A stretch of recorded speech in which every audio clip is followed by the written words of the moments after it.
Kid Peter Quillin.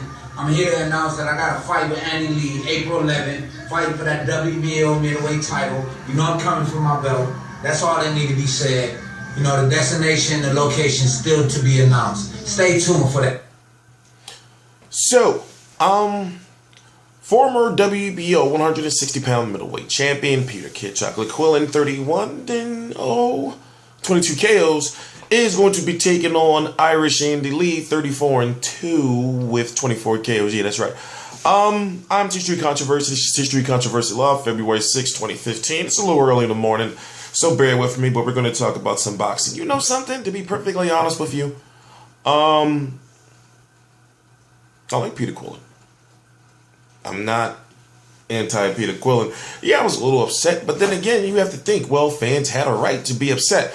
But now, looking at the situation, the only thing you could be mad about him at is like, well, damn, why did he walk away from all that money? But he must feel confident that he's going to make that back, or Al Heyman, is going to get that money back for him. But looking at the 160-pound landscape, him versus Andy Lee, if it's on NBC, if it's on Spike TV, let's face it, it's going to do some big numbers. Andy Lee's got a large following. Large loyal following of Irish fan base, and people say, why are you always snapping on a dog? Because it seems as though everything will be cool until I start doing a video.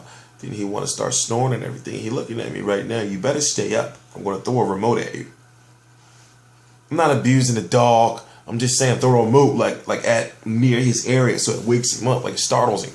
So, anyway, listen, I feel that Peter Quillin has to make a statement. Now, the only thing you always have to watch out for with Andy Lee is that he can knock you out. He can not only just knock you out, he can put you to sleep. That right hand is mean, and he throws it with reckless abandon. So it's like this. I look at it like this, right? Imagine if you play video games or not. You're playing a fighting game. Now, you got a guy, right? You got like 80% of your health bar. But dude is down there in the yellow, and one more hit, he's going to go into the red flashing. So what happens with Andy Lee is, if he's that guy, if he's that other fighter, that video game fighter, once he goes into that flashing red area, you know, his bar is like, you got one more hit, and you can go aggressiveness to try to knock him out, or try to finish him off, or hit him with, or something like that. That's when, if you push up, up, down, Y, X, A, he comes out with that right hand.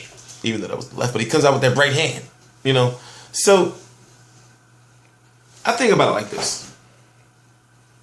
Andy Lee is in a situation where if he knocks Peter Quillin out, which he can, he elevates into the stratosphere. Because you know why? Because Peter Quillin is going to get slaughtered on social media. He is going to get filleted. They're going to slaughter him on social media, and I think that that's already known.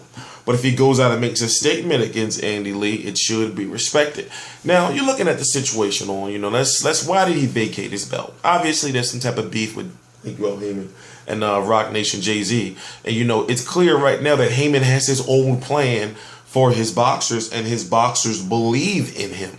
So, as far as that's concerned, I think to myself, well, this is what we were talking about in 2014, you know, like, it would be certain videos, I'd be all pissed off, like, what is Heyman doing?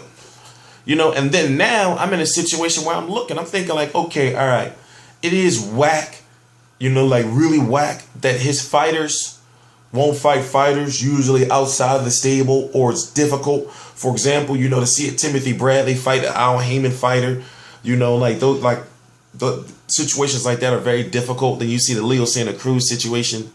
But looking at, well, he's giving like fans like a big, like, I told you so. Like, as far as, you know, you should have been riding with me as far as this PBC thing, because he's making big fights. And as far as big fights, they may be fights that he's owed us, but we're getting them. And you have to think that for him to want this thing on national television to spark off, he's got to produce big fights, and he's got to produce fights where people are going to get beat down, because honestly, that's what people want to watch. You know, as far as, you know, the networks are concerned, they want action-packed, action-filled fights, you know, to keep people hooked. So they want to produce some knockouts. They want to produce people that's going to throw a lot of punches. And people are wondering, you know, like, has Al Heyman been saving his boxers for this the whole time, to a point where, here's how I'm looking at it, right? and it's crazy because tomorrow I may feel differently depending on what fight he makes. But here's how I feel right now. I feel right now that he's been gathering all these boxers, and he's just some old man, and he like, now we're gonna have a war. Like all of you guys, you're gonna be fighting each other, and y'all gonna be fucking each other. You're gonna fight him, and then you're gonna fight him after that. But it's like, he cool with him to a family, and they be looking like, oh damn, we're gonna fuck you up. Fuck you up. So because if you look at guys like, for example, I want to say the Charlos and Iris Lady Lara, but they train together. I say guys like, for example, Adrian Broner versus Danny Garcia. We know both of them is cool. We know Adrian Broner should not really, honestly, it doesn't seem like it's healthy at 140 pounds just yet. You can't say yet because his last 2 fights, we know he had to cut a lot of weight. He, he looked like, fluid as far as Adrian Broner could be. But what I'm saying is, even though Adrian Broner versus Danny Garcia, are cool, for some reason I feel, Al Haymon will make that fight. It's like, y'all be cool before, y'all be cool after, y'all probably talk a little trash, go back and forth, make a couple gangster raps, they both rap, and then they have fights. So I don't know. I'm kind of torn on that, but as far as, the Peter Quillin thing is concerned, I'm thinking to myself, okay, he's going to get his belt back. Fans kind of was thinking like, well, if you drop that belt, what belt were you going to go get? And then the fact that the WBO, is allowing him to do so, because remember the WBO was basically like, listen, vacate your belt.